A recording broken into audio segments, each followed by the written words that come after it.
unmute. I'll start my speech in 3, 2, 1. I think first we need to understand on what is the difference between the prioritization and the total equal development, right? And what we see from the total equal development, it will look like that every cities, for example, would be the same resources. And we see that this is unlikely because first, we are still in the developing countries, means that if we are consuming too much for our national budget, it won't really push that much, it won't really push that productivity that much because we have another issues to solve, for example, like the education and stuff like that. And yeah, basically it's that.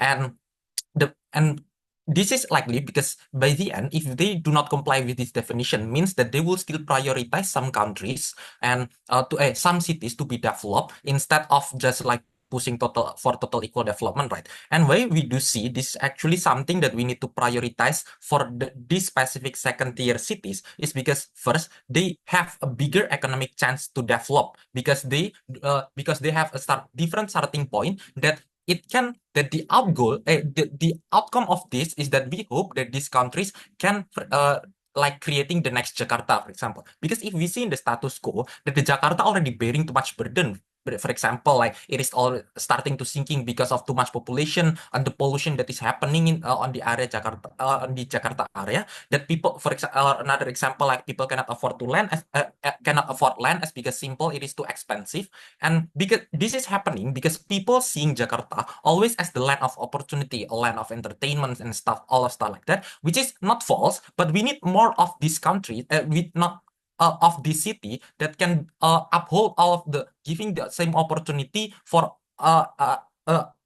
Indonesia, basically, right? Because at the moment Jakarta cannot handle anymore. And how to solve this is that we understand that eventually we won't neglect this area, all of those areas that do not in this category as the second tier cities. But for now, our prioritization will for this second tier cities first, because regardless it is hard to develop an economic opportunities while the metric of we developing an economic inside the city or even the country itself, it is like very multifaceted, that for example, like you need to increase the education, you need to increase the resources for perhaps some of the cities, they have different wages, minimum wages, all of those things happening, right? And we cannot like just giving them the total equal development because it is blatantly put like there is no we cannot envision ourselves to see on those way, right? Because every cities having the same having the different starting point, right? That is why the closest that we can do is that to make the Jakarta things, all of those opportunities, entertainment,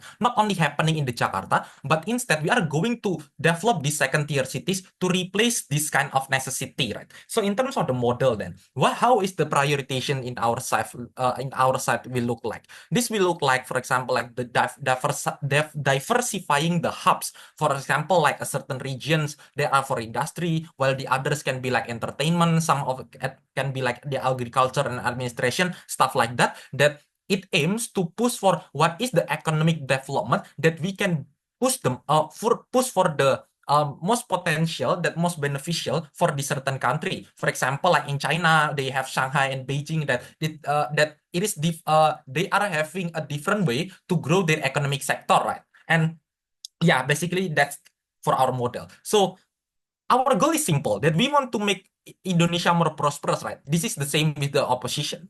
But in our side, the creation of these diversified hubs into these big regions, which are the second tier cities, they can if we are giving this prioritization to this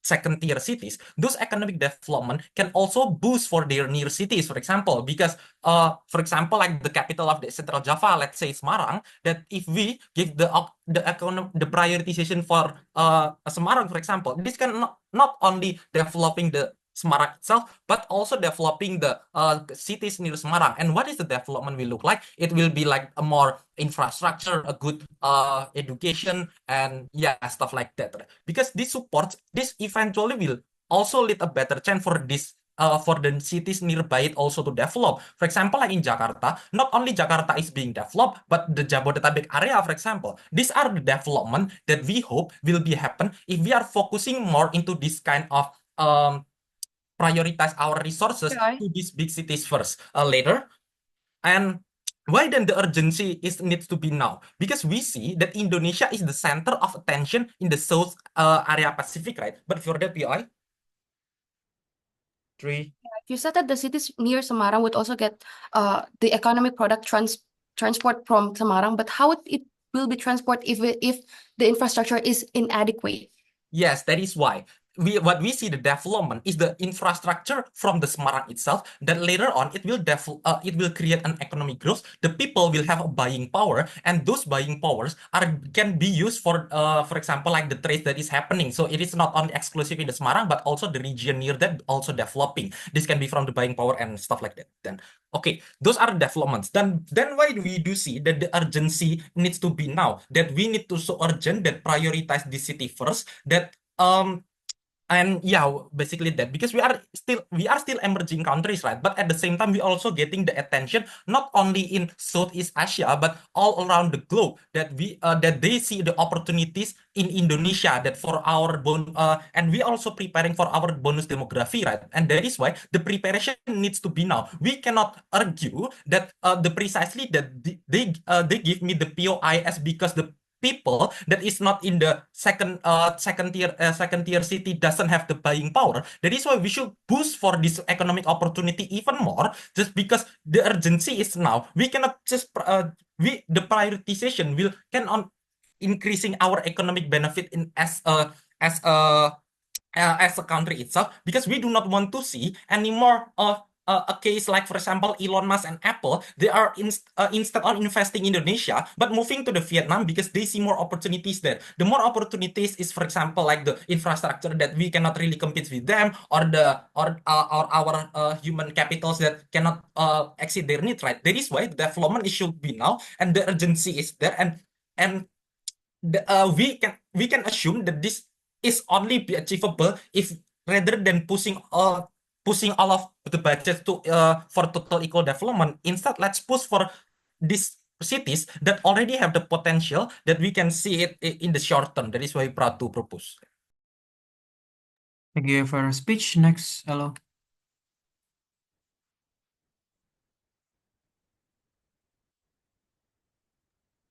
Check. Am I audible? Yes. Okay. PI preference, just directly unmute yourself because I won't be able to check the chat box. All right.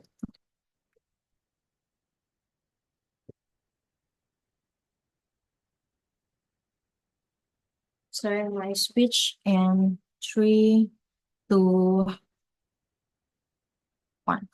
This is a debate about Indonesia's government and environment panels. I think that government cannot come to this debate and bring in the context of Vietnam or China or whatsoever, because you cannot because you cannot contextualize Indonesia in this such countries, because Indonesia is heavily contextualized in its rural areas, and it's heavily contextualized within its ideology or like its politics, for example.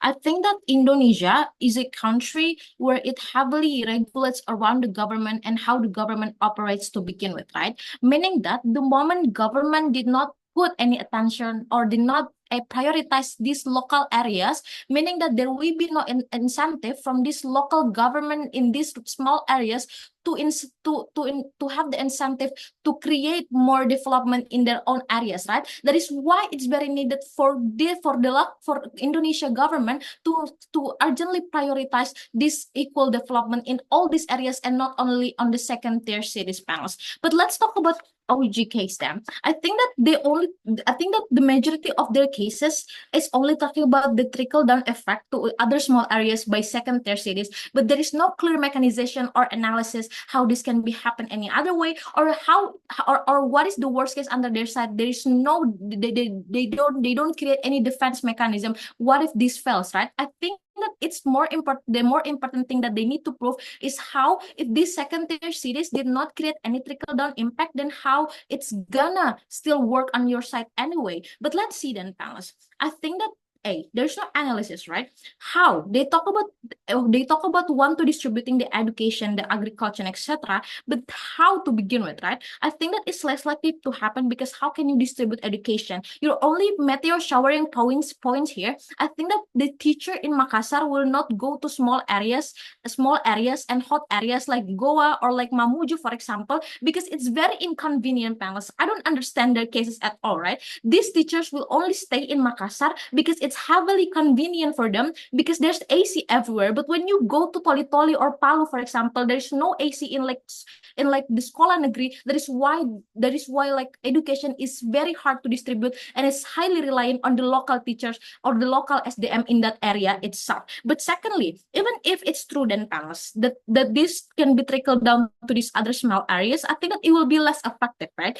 Because understand the second tier cities still want to prioritize itself. So the moment the Indonesia government prioritize them, they will most likely to prioritize themselves first before they create any trickle down effect to other small cities, right? Because let's just be fair, panels. Makassar is already very luxurious anyway, but look at Goa in like just like 10 kilometers from Makassar. It's very different when you enter Makassar. It's like you enter this highly metropolitan city, but when you enter Goa, it's like some other areas in Papua, for example. It's very different. This is the clear picturization that is what's happening right now, and I don't think any OG cases can mitigate this to begin with. But thirdly, then, pangs, trickle down effect. I think that if the government only prioritize these second tier cities, there will be no incentive for the local governments, because when you don't prioritize these local areas, they think that they don't have to like create more development in Goa, for example, because there is no funding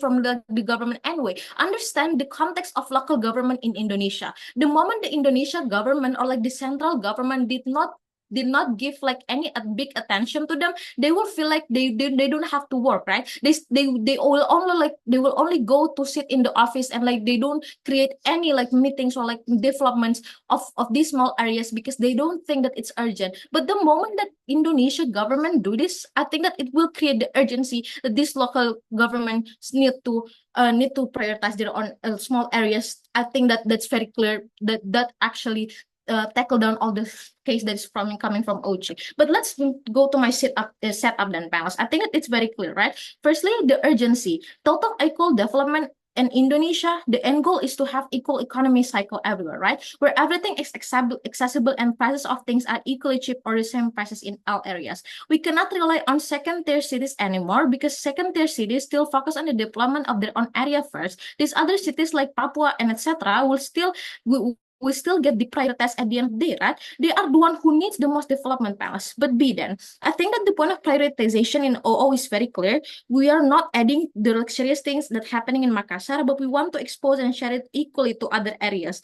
I think that they can I think that this, because second tier cities can already attend to themselves, because look at the context slide. They are the largest, most economically promising cities. So I think that Makassar can actually attend to themselves. Bandung can attend to themselves. They can drive themselves, not needing more like guidance from like the Indonesia government. But thirdly, then we will not debate about funding, panels. Assuming feasibility that each side will have equal funding anyway, I think that we can still debate about the effectiveness about these cases, right? Therefore, moving to my contribution of this debate, prioritizing rural cities and areas. I think that in status quo, the reason why Le Mineral 1 liter is 8,000 in Sulteng, for example, and it's only 3,000 in Makassar, because the focus of the distribution development is only in Makassar. There are two major reasonings why it's justified.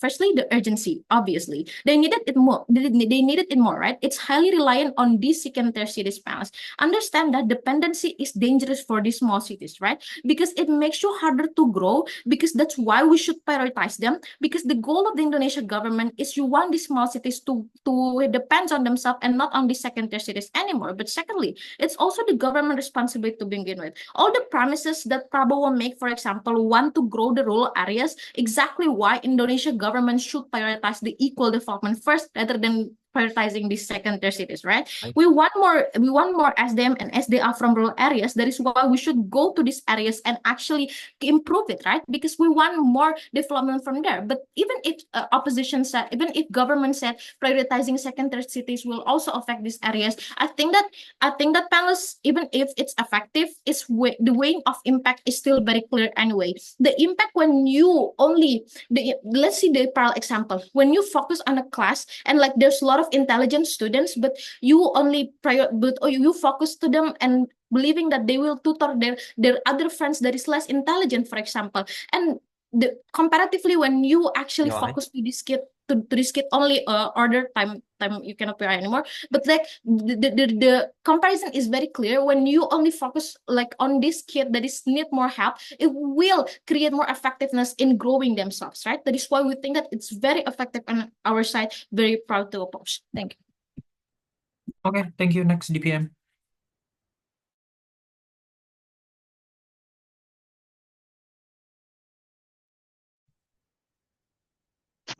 Am I audible? Yes. Okay. 1 second.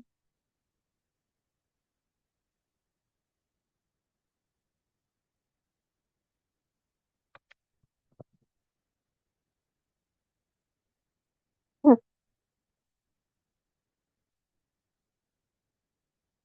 I'll start in 3, 2, 1. I think OO's failure to understand the definition of the word prioritization does not discount the point that my Prime Minister has already told you. Some clarifications, we're not saying that we're going to completely abandon or neglect other regions. We're saying exactly there's going to be much more prioritization in the second tier cities. What does that look like? It will look like them receiving a higher budget, which can be utilized to build more residential or industrial areas that are more advanced, because again, my first speaker has already told you a lot of these second tier cities already have the existing infrastructure. We don't need like as much budget to completely develop something like a region that has very like minimum infrastructure to support that at the very first place. So again, it's like a good investment. It's a wise investment.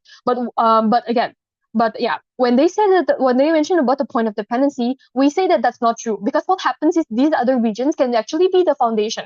They can there's going to be like they can serve as like providing raw materials for the second tier city to manufacture it into something more advanced, right? Eventually a lot of these regions can also be benefited by these hubs existing, because what we're saying is that the hubs are not only going to like help the people who are indigenous to that area, but there's also going to be trickle down effects, because people from these other regions can come to work in these second tier cities when we are already industrializing them, when they're already much more they have much more like better like infrastructure, right? And people will still only be able to like work in Jakarta because it's seen as the only place where people can actually have the economic opportunity. And we say that is not feasible, right? That is not feasible. Eventually we will still have to go to like we'll still have to like build like another hub, because again, like the solution, instead of like later, it's instead of being like just putting like IKN, like building from the scratch, which is again that's gonna take massive like infrastructure. Instead, with that budget, we could have like invested in the second tier cities, because they already have the existing infrastructure, so it's not going to take as much to build it from scratch. So we say that eventually, right, in OO, people will still only work in Jakarta, because but again, we say that it's not a feasible solution, because my first speaker already told you about this, like air pollution, it's overpopulation, land is basically impossible, people cannot buy houses anymore, the lands are very expensive. But before that, POI. Yeah, you're going to create another Jakarta, uncontrolled urbanization? No, we're saying exactly why that is, like literally the reason why that happens is because Jakarta is the only hub. We say that there's going to be several, so it's more distributed, right? So because right now the problem is Jakarta is the only place where people see it as the concentration of everything. It's like economic hubs is there, economic opportunities there, entertainment is there, everything is there, right? So we say that this cannot happen. People need to know that there's opportunities like that exist in several regions, right? It's more dispersed and doesn't only concentrate and put put the burden on a very like small island, which is Jakarta. I'm going to next explain to you why hubs are profitable. The thing is, not only have we mentioned about existing infrastructure, we say what's going to happen in these hubs is it's going to drive lower cost to start businesses, right? Because you have infrastructure such as public transport, you have better technology, you have a population that is more educated because there's better like educational institution there. There's going to be more incentives for businesses to thrive because again, lower cost to start businesses, but also like because mobilization is much easier. The economy is like the cycle of economy is like it's the wheels are turning better there. People are buying, people are selling. There's just like better access to that.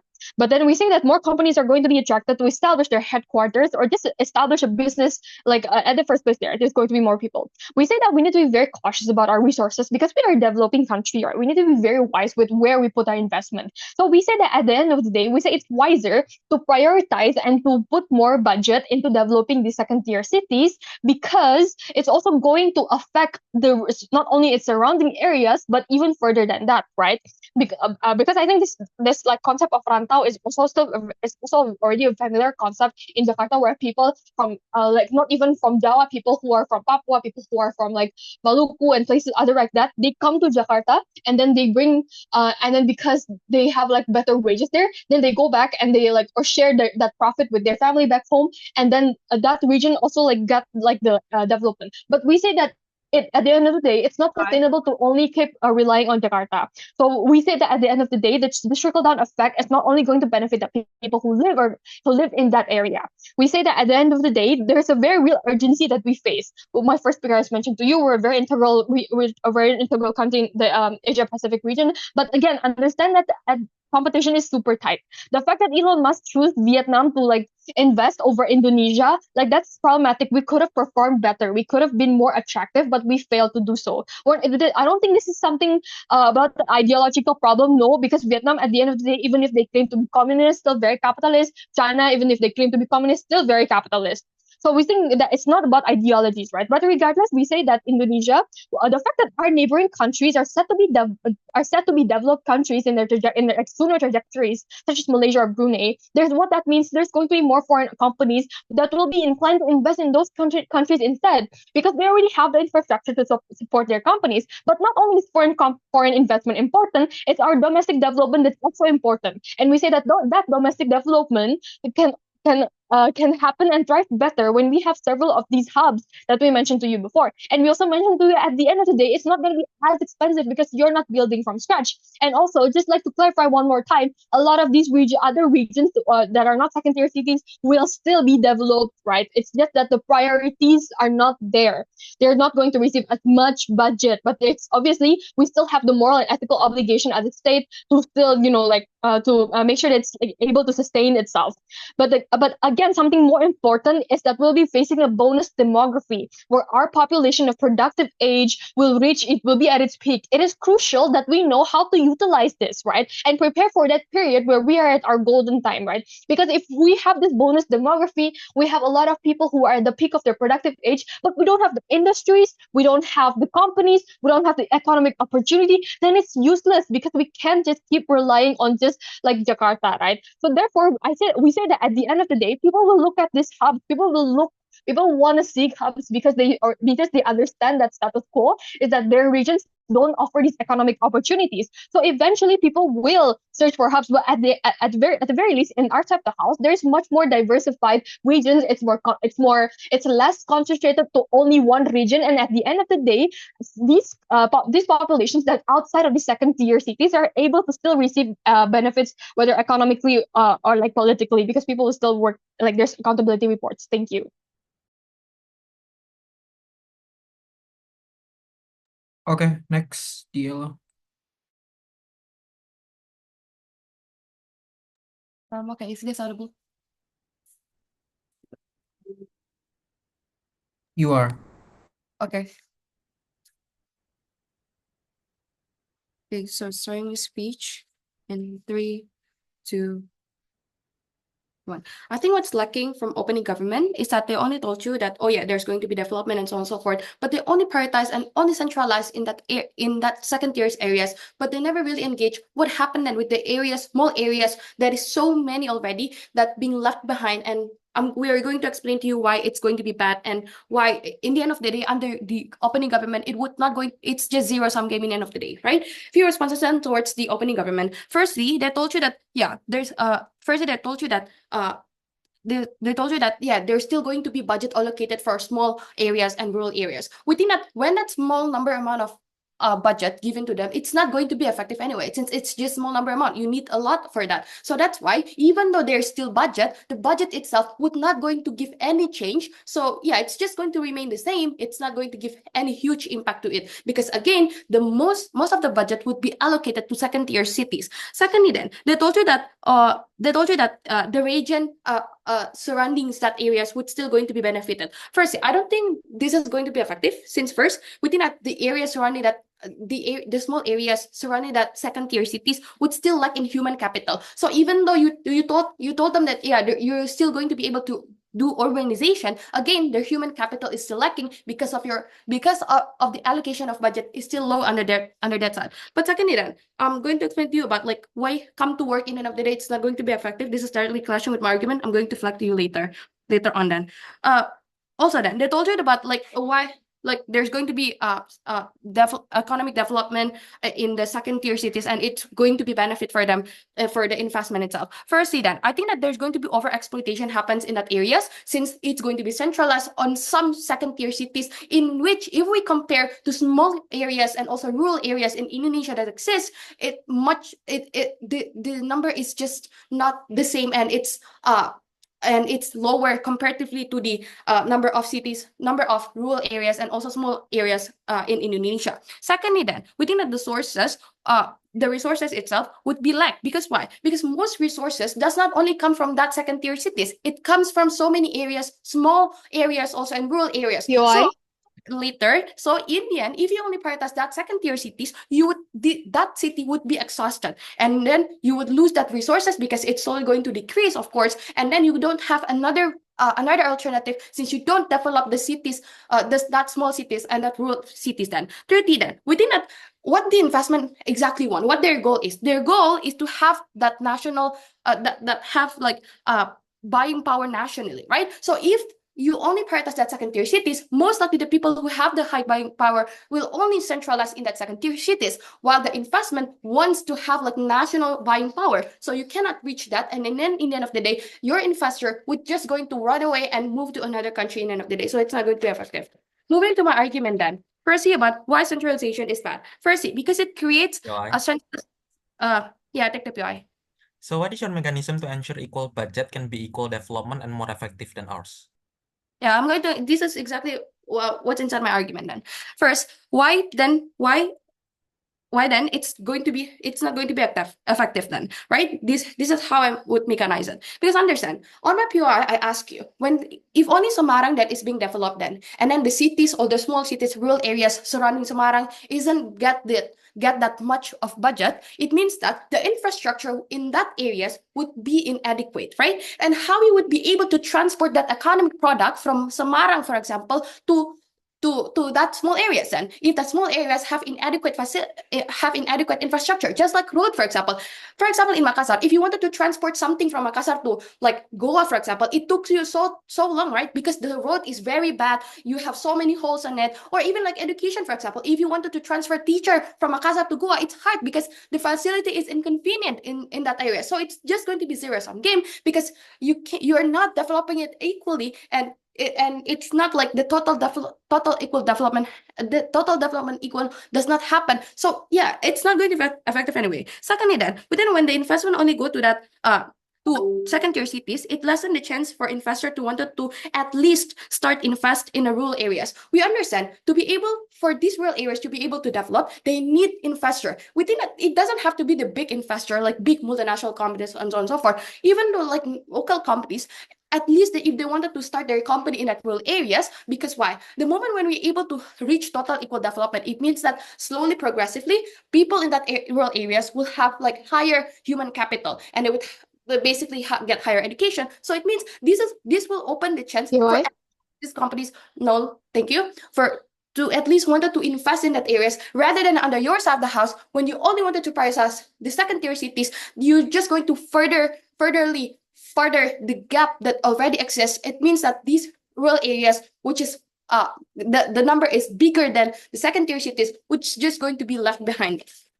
And then thirdly, then why this would create uncontrolled urbanization? Just so what I asked on my POI, this is just going to create Jakarta, because understand why. The number of second tier cities isn't as much as the people. It can provide like 100 millions of people who are currently looking for a job, right? So it means it's just going to create uncontrolled urbanization. Rather than on the hours of the house, when we create this, You right? on my second argument about there's going to be at least small investment in that area, it means that the people in that rural areas doesn't need to move from their areas. They don't need to do urbanization and so on and so forth. But why then under your side of the house, even though that urbanization would provide job, first we think that it's just going to be small amount of people, just what happened already. But secondly, then even if because why? Because understand the people in that rural areas does not get like higher education, so it means that they're lacking in ability, they're lacking in human capital, and it's already too late already for them to compete. But secondly, then of course the companies in that second tier cities would prioritize the people from that cities because they already understand that they have higher capability.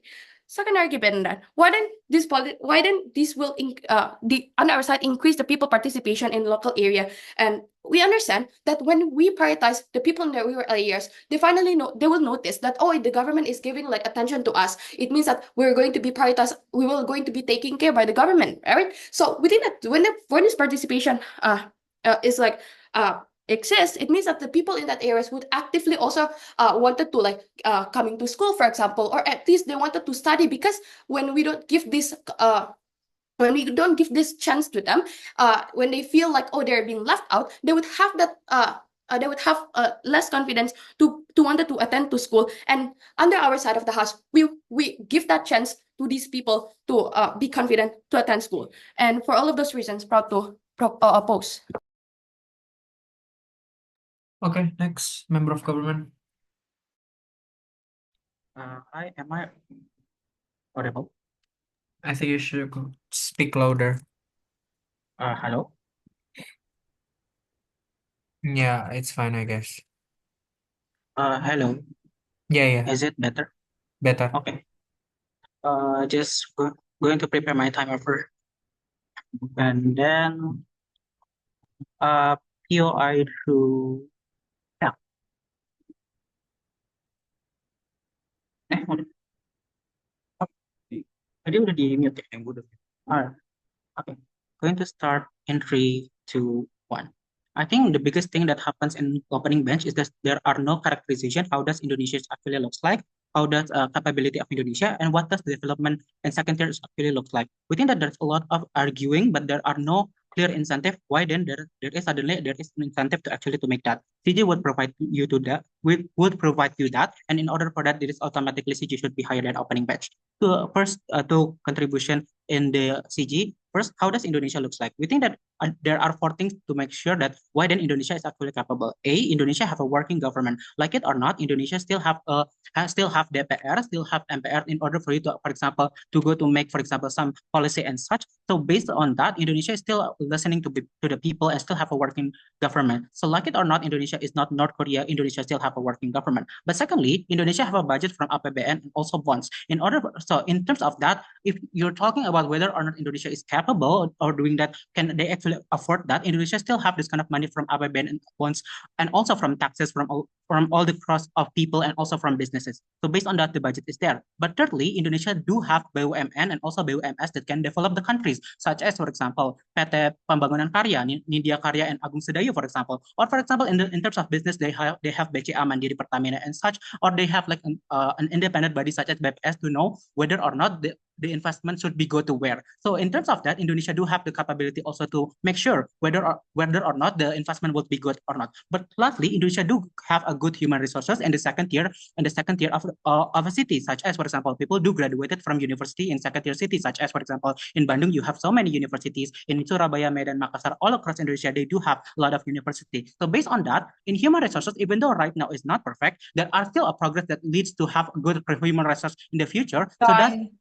this four contribution means that by characterization, Indonesia can do it and capable of doing. But second characterization is that what does development in second tier look like? This is directly is fulfilling what OJ tried to say, right? Because what we think that the development in the second tier looks like, for example, a massive development of economic business district and also industrialization on this area. And how does the incentive actually happen? It happens because of business subsidy that would be exist in the government on big companies to open headquarters or industries, such as, for example, making another THBT, or subsidy on, for example, Shopee open up their office in Solo or, for example, in Bali. This explanation is the prerequisite on how economic growth can exist. This incentive can only exist in CG, and this incentive is the only thing that makes OG case can fly. These two contribution alone is already winning us the CG. But continue. Why then we think that going to my argument? Why then we think that pursuing a total equal development is not strategic in OO? But before that, yes. If the human resources in the second tier is already that good, then why should we have them prioritize them when in the local areas is better for work? Sure. But here's the thing, when you also said that there are no incentive for people to move to the other part also. So based on that, in OO is not being fulfilled anyway. So going to my first contribution, why pursuing a total development is not strategic? Firstly, and economically, if you want to have total development, most likely you will start from village. And economically, this is very, very small. So those, for example, those places is a very small percentage of economic growth. And it's very expensive for you to invest on those parts. For example, if you want to invest, for example, in small city, in Sulawesi, you need to actually to open up a lot of land, for example, to cut off trees and such. This is very, very expensive. Comparatively in second tier city, it is much more easier to develop, because why? In second tier city, you already have enough development. For example, you still have, for example, the infrastructure such as road. You still have, for example, an infrastructure such as still maybe it is not perfect, but because there are going to be a push, it is going to be much more improving, such as in terms of that public transportation and such. This is going to be directly going to be much more better in the future. This is exactly why this is going to be much more better. But I also agree that no one want to move to rural area, but they want development in super small city. Based on that, the likelihood of growth in OO is zero. Comparatively, in outside of the house, the growth of development is much more higher in the second tier city, because based on that, second tier city at least already being developed, already have the basis of infrastructure and such, and university and such. So, and based on that, they still can actually do that. But second contribution is that why we think that this strategy fulfills the maximum responsibility of government. We think that firstly, Jakarta is quite expensive, right? This is why going businesses, for example, Shopee going to develop in Solo, or for example, PwC open in Surabaya, it creates more development and also more career opportunities from all across Indonesia. But why there are incentives for investors to come in actually? This is the prerequisite of OG. There is two things here. First, we think that because the second tier cities such as Bandung, Surabaya, Makassar, it is easier to grow and it's easier to develop. Why? Because firstly, as what I already contextualized, they already have the human development based on the university that already exists. But secondly, they still have, for example, a huge market, because there are quite a lot of population in terms of that. Because why there are incentive for investors to come? Because investors have incentive to make their business even bigger, to make sure that their market to be explored even more. That's why there are an incentive to make huge investment if you are trying to go towards a lot of this kind of like second tier city. Comparatively, if you are not doing that in opposition, you are going to focus, for example, on developing village, which is no one wants to invest on that, because the market is really small, and also based on that, the education is not really fulfilled also in terms of, for example, village and such, right? This is why the incentive is much more bigger to maximize the responsibility of government to fulfill people's need, for example, such as career and also more development in terms of business. But why investment is very, very important for Indonesia? Indonesia is an emerging market where where they want to have like more power, such as what Prabowo wants, and they want to have like more like business opportunities, right? This is exactly investment is very, very important. But in the case, for example, if there are minorities, what would happen? We think that because of government still have, for example, have a dana, this is exactly government still have a capability to do subsidy for people to do education from their rural homes, such as, for example, there are beasiswa scholarship for people from rural areas, such as beasiswa Papua and such.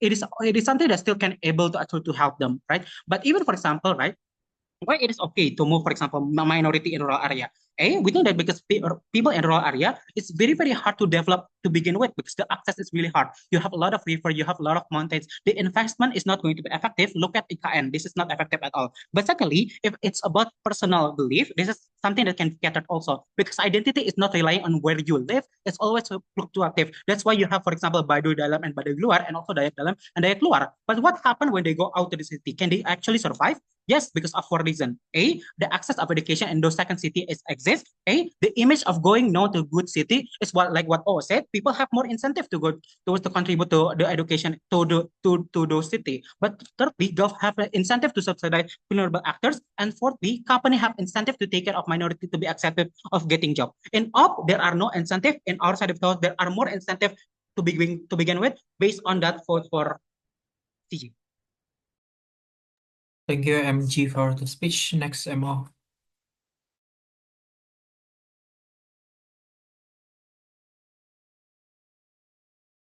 Hi, can I be heard?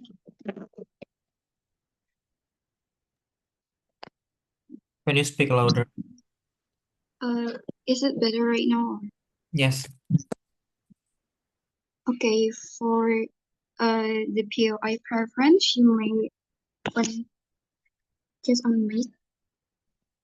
I'll start in 3, 2, and 1.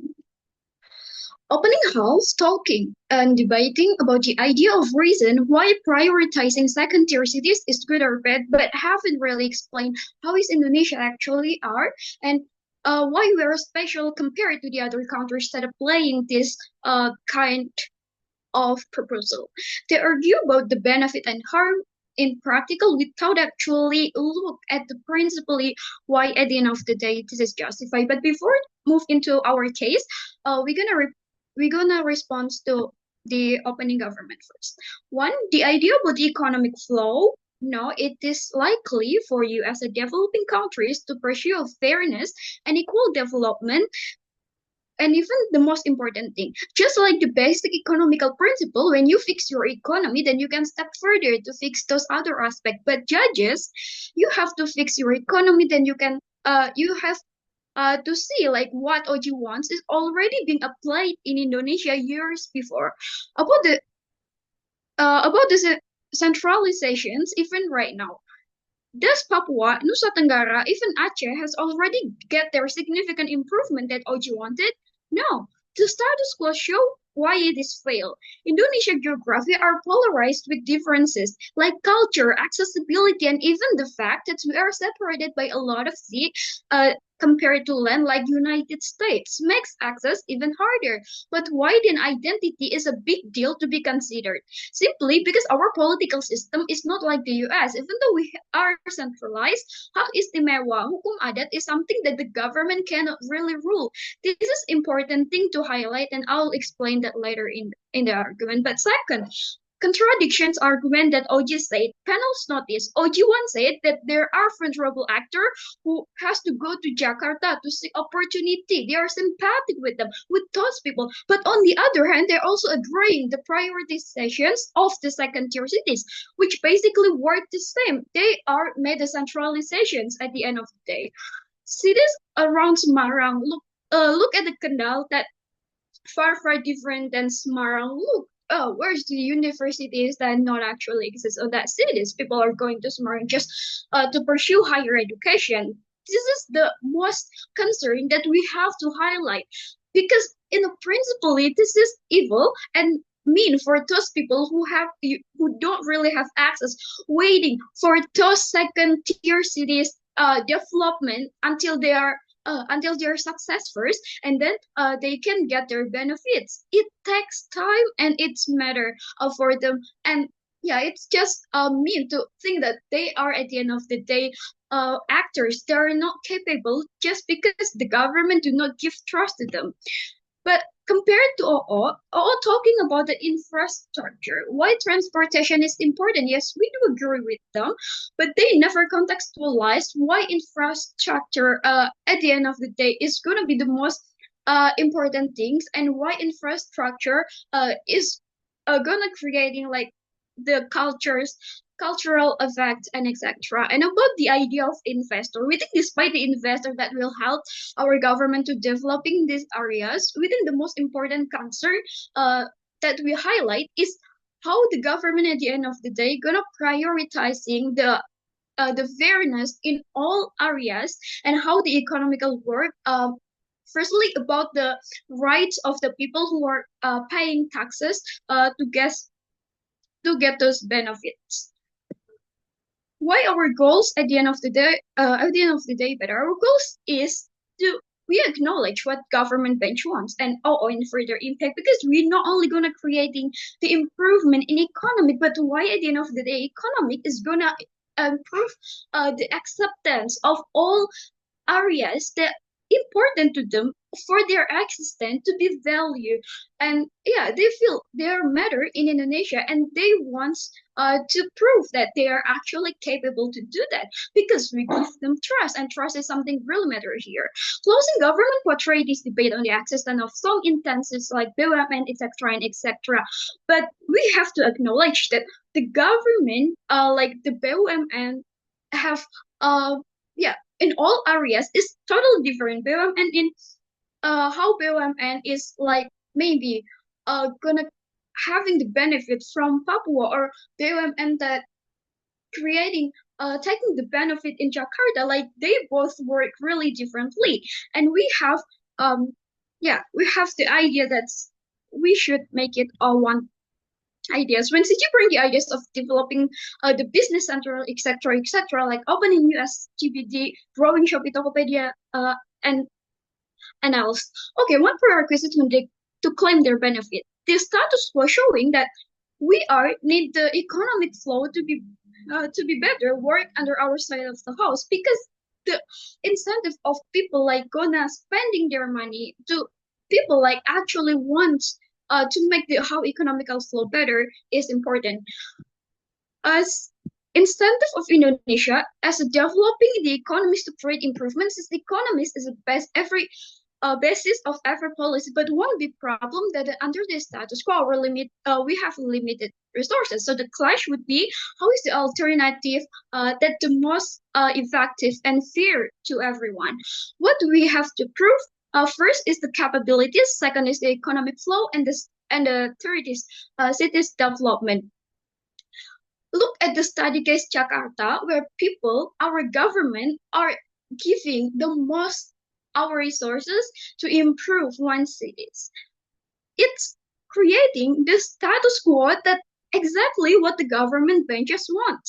The government benches want, for the improvement of Jakarta, Semarang, etc. It's exactly what happened right now, and we see that the fairness cannot be achieved, and they never explain why it's okay for you to suffer when you are live far away from the cities, when you don't have any access, when you don't get the trust for the government that you pay taxes to them.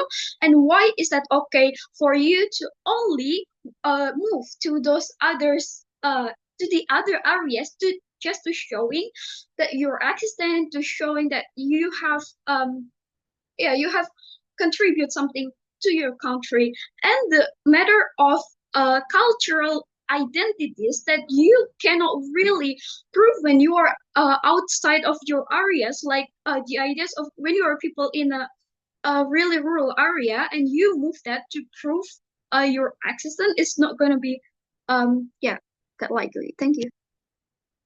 Okay, thank you. Next, Government Whip.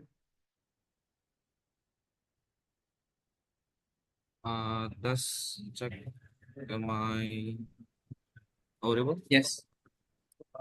Okay, wait. Set my timer. POI, unmute yourself.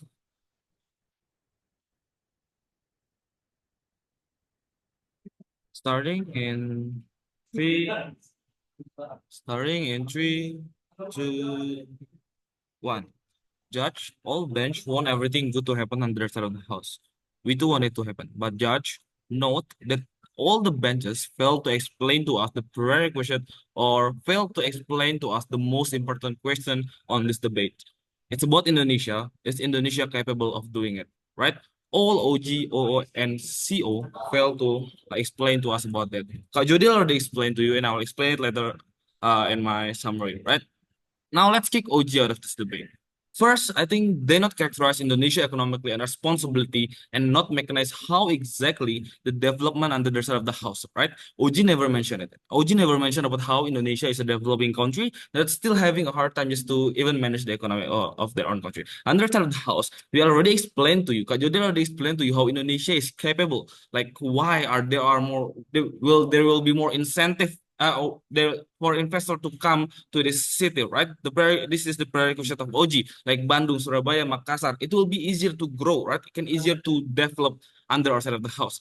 Business have bigger market to explore. Secondly, Indo have a working government. They have budget from APBD, etc., from taxes, etc. It all answer the question that left behind by all the benches. Is Indonesia capable? Yes, Indonesia capable of doing what we propose, which is making more invest to second tier city, right? Second, OG never explained to us about how they help the rural area or the minority itself. They keep talking about how it will be good if we making the second tier city develop even more, but they're not even considering how the minority under the side of the house will be helped, right?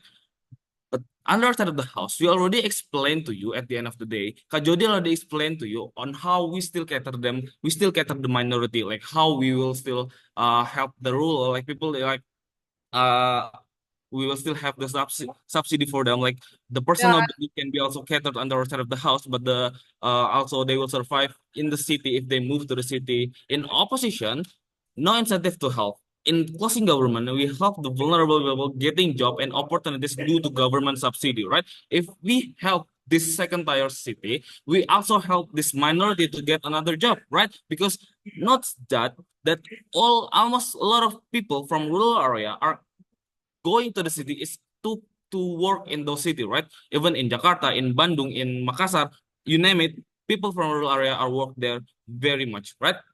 Three, OG never attacked on all, not explaining the whole in opposition. OG never mentioned on how hard it is or not give us the explanation on the harm of equal development. No negative case under the side of the house on OG on OG side. We gave you many reasons on why is it bad, like too expensive, for example, not effective like IKN, for example.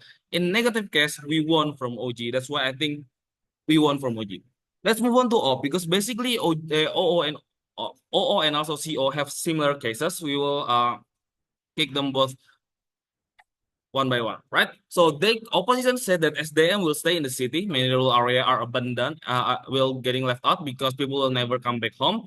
I think that's okay. First, they work for themselves there. That's our goal. Help them to get a job, right? If we keep working on this rural area first, it will be hard for them to getting a job because many people from rural area are going out to get a job, right? So it will take a long time for us to develop this small village and small city under the side of the house. Two, all never explained to us on how exactly under the side of the house the development will look like, right? I get confused when they keep saying they want growth, they want help, they want this small city, this village, this rural area get help, etc. What kind of help? Is it subsidy or make the small city be like second tier city, which is impossible? I cannot understand what opposition want under the side of the house, right? They also talk about the difference is too big. Yes, we know. How exactly on opposition can magically develop this rural area, be like Bandung or Jakarta, for example? They don't explain it. Under the side of the house, we explain to you on how at the end of the day, this rural area will get help eventually. Because at the end of the day, the economy from the second tier city will get to the first tier city, and eventually we will help them at the end of the day because it will Right. be faster and more simple underserved the house. They also talk about the priorities. Let's find this case. Underserved the house, the most likely thing to happen, divide the money to 1,000 rural area, which we know India have a lot of rural area, right? It's not strategic. Kak Jody already explained you. It will be hard on opposition case because it starts from the scratch, from the village itself. It's very expensive. In comparison, second-tier city, we can invest there and grow the economy to finally help the rural area, right? So underside of the house, it will be easier and much more effective underside of the house. They also talk about effectiveness. Let's talk about this effectiveness, right? They talk about the second tier city also need also the second tier about how this people from rural area need help, about how many people from this rural area get into poverty and they need help from the government itself. Judge notes that the second tier city also need a lot of help, right? If we talk about even the first tier city like Jakarta, Bandung, you name it, Bandung or Surabaya or Malang, you name it, a lot of people from these second tier cities still need help, right? They work there. There's also many people from rural area that work there. So they pay for their parents comparison under outside of the house, the help will be better because exactly we help more people to get a job. If you want to talk about like helping more people, there is still more people in this first tier city, in this second tier city. There is still more people in second. There is still more people in the second tier city that need help under our side of the house, right? So if you say that the number in this case is important, we win. We talk about which side, if we talk about which side that give more help to people, we win on the side of the house, right? So I think this is I think those all the harm already being said, like all how the second city problem, like most likely garbage, etc. It's easy to solve to improve like waste management that already exists, make park easier. Comparatively, on opposition side of the house, they need to make infestation like in Papua or Kalimantan. It will destroy the tree, destroy the river, and all ecosystem. It's what they want, right? To increase to develop this small city. But what we want is not like that. We will keep the environmental healthy, right? More in their side of the house, it will be more destructive and more environmental harmful on their side of the house. In our side of the house, we want to focus on the second tier city. A lot of land being left out, easier to locate and make national park and reserve area on the side of the house. I think because of the reason we propose. Thank you. Okay, next to close the debate, opposition web. Test. Am I audible? Yes. Okay. Wait, let me set my timer first.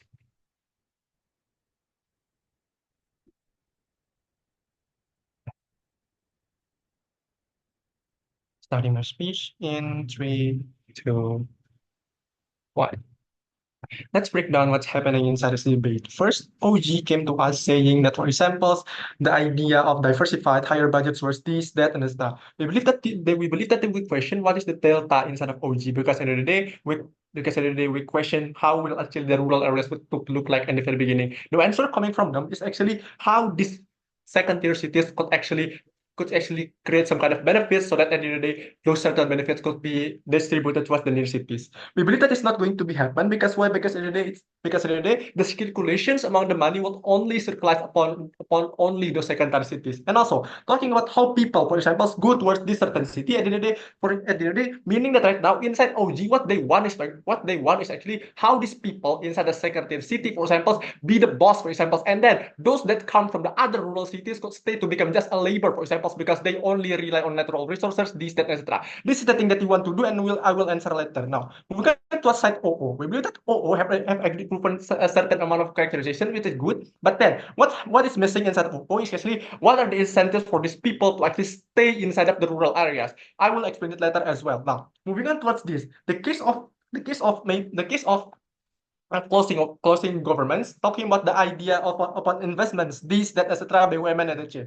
We believe that this kind of thing is not going to be happen. We believe that this kind of thing is actually, yes, it's going to be happen. But then we notice that in the second tier city, this city, for example, is already solid in terms of economics, for example. That is why we believe that it's not wise for this working government to actually invest more on it or to prioritize more on that. Because why? Because this type of city could be independent, for example, in order for them to gain this type of thing, because at the end of the day, like what have you stated before, they have the infrastructures, they have the education that they need, and that is why we need to make a total equal development in order for us to provide this type of things towards all of the people inside of Indonesia. Now, talking about what is actually happened inside of Indonesia, we believe that inside of Indonesia, the main problem is the idea of distributions and also the idea of prosperity, for example. Because why? Because first, talking about the distributions, talking about the distributions, talking about how in the secondary cities, also with other rural cities, for example, the differences is too high, for example.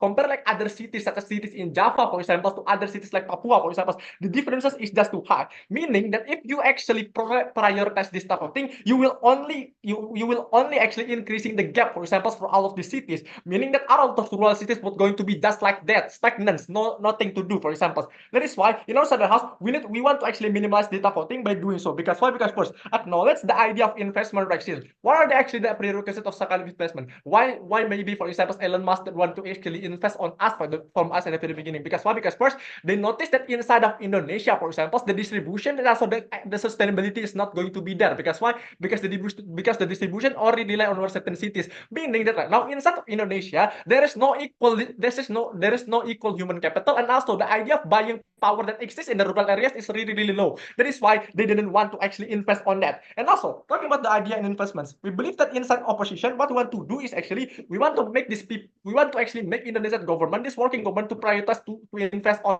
this type of certain in these rural areas. Because why? Because today, if we're not going to invest on it, knowing that this type of rural areas is a rural areas that actually have certain amount of resources, those right resources, meaning that right now the other external factor, for example, the international companies will jump in, for example, to take over. This is what happened in Papua, for example. The idea of environmental health that you actually explain in such CO will still going to be happen. Because why? Because in the day, these people in the rural areas are so very suffer, meaning that right now, all of the people that coming from international sector, for example, that want to actually gain these natural resources will going to be happen. Meaning that the idea of exploiting natural resources is going to be happen in the Center House. Why we believe that the idea of exploitation is going to be better in our Center House? Because why? Because we exploit the nature in order for us to actually develop this type of country, for example. That is why we want to do this. And also, we want to create the incentive so that all of the people inside of these rural areas to stay. What we want to do is actually provide them with a certain amount of with a certain amount of infrastructure in order for them to actually develop themselves inside of the rural areas. Yes, maybe at the very beginning they need to actually go towards the secondary city, but then they need to came back. In order for us to actually gain those things, we need to actually make an equal distributions of job fields. For example, we want to create some kind of industries also inside of this, so that they will think about, if you only rely or if you only stay in these rural cities, you will only become a labor. That's all the thing that we don't want to do. And also, these things will also increase the idea of buying power that lies inside of these rural cities. Meaning that right now, investment will more likely happen in our side of the house. Because why? Because at the end of the day, the buying power inside of these rural cities is going to be exist. Because why? Because we provide them with the infrastructure that we have. And also, this will also make us to actually the total development, also meaning that we want to actually make the equal distribution upon the pricing of the products that exist. For example, like notice like the differences of the differences range, for example, upon the price of milk in Papua or even in Jakarta, for example, is really high. This is the thing that we need to provide. For example, as Indonesian government, we need to provide the idea of prosperity towards all the thing. The sustainability and also the equality. Those are the things that we need to prioritize at the very beginning. And also, inside government, it's not going to be happen. Because why? Because the circulation is going to be only upon the second-tier city. Meaning that right now, the second-tier city is going to be the main thing, for example, meaning that the rapid urbanization is more likely going to be exist. You will only create a certain amount of many countries like Jakarta, for example, at the very beginning that you want to say, for example, meaning that right now, all people will go to get a job there, but then in the rural cities, there were no people, meaning that these rural areas would more likely become abandoned, for example, meaning that they will not likely they will only actually abandon them, for example. What will happen at the very beginning? This will make these rural people, for example, it's easy for the government to actually take over towards them. Because why? Because they only see them as a resource of material, for example. They don't see them as something that's really vulnerable, meaning that right now, these people would more likely to take fight on you, for example, for the government. More conflicts were more likely to be happen. Because why? Because you need to prioritize, you need to actually take a look towards them, for example. That are the thing that they need, for example. They need you to actually provide them with the infrastructure in order for them to gain those type of education, for example. But then you didn't provide them. What you want is only the idea of development, but then the development that will exist in China is going to be zero. Because why? Because in order for you to be developed, you need to hire the human capital, meaning that you also need to provide an equal amount of job field in every single layer of cities that exist, for example. And also, you need to actually increase the idea of investments, but then no investment will likely going to happen in your state. Because why? Because today your country is not stable. That is why we're really proud to oppose. Thank you.